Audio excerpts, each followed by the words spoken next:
Hello friends, आज आपण 1 किलोचा काळा मसाला बनवणार आहोत। त्यासाठी आपण 1 किलो धणे घेतलेले आहेत आणि कांदे घेतलेले आहेत 1 किलो चिरून वाळू घातलेले आणि पाव किलो खोबरं पातळ चिरून घेतलेलं आहे।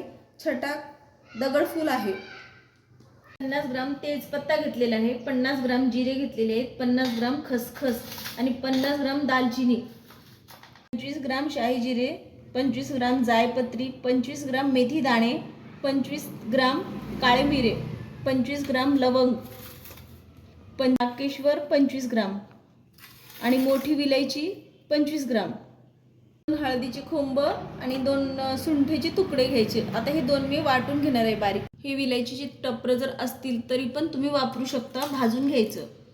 आता हे सगळं मंद आचेवर तेल घालून भाजून घ्यायचं छान। हे असं सगळं स्लोवर भाजून घ्यायचं। स्लोवर असं सगळे मसाले भाजून घ्यायचं। काळे मिरे असं सगळं स्लोवर भाजून घ्यायचं।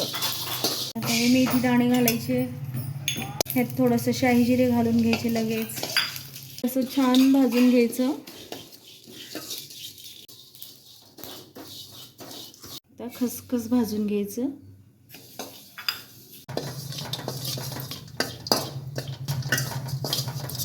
खोबरं भाजून घ्यायचं। आता हे कांदे पण असं स्लोवर भाजून घ्यायचे छान। आता थोडंसं तेल टाकून घ्यायचं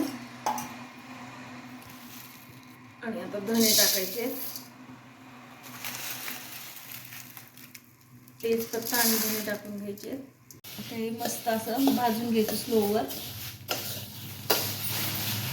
तर आता हे सगळे मसाले आपण भाजून घेतलेले आहेत छान, एकदम ब्राऊन कलरचा कांदा तेन सगळं छान भाजून घेतलं। आता ह्याला बारीक करायचं मिक्सरमध्ये घरीच, हे छोटे मसाले आणि हे जे धणा फूल पान हे जे आहे ते गिरणीमधून करायचं आणि दोन्ही एकत्र एकजीव करून मिक्सर करायचं घरी आल्यावर।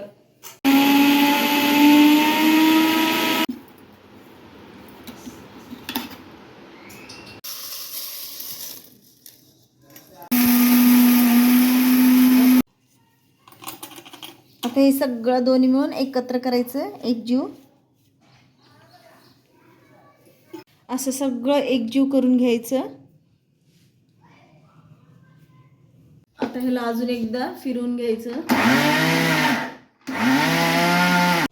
तर हा आपला मसाला तयार झालेला आहे, काळा मसाला। आणि तुम्ही हे कुठल्याही भाजीत यूज करू शकता, फक्त हिरव्या भाज्यांना वापरायचं नाही। आणि कसा वाटला माझा व्हिडिओ? माझ्या चॅनलला लाईक शेअर आणि सबस्क्राईब करायला विसरायचं नाही। थँक्यू।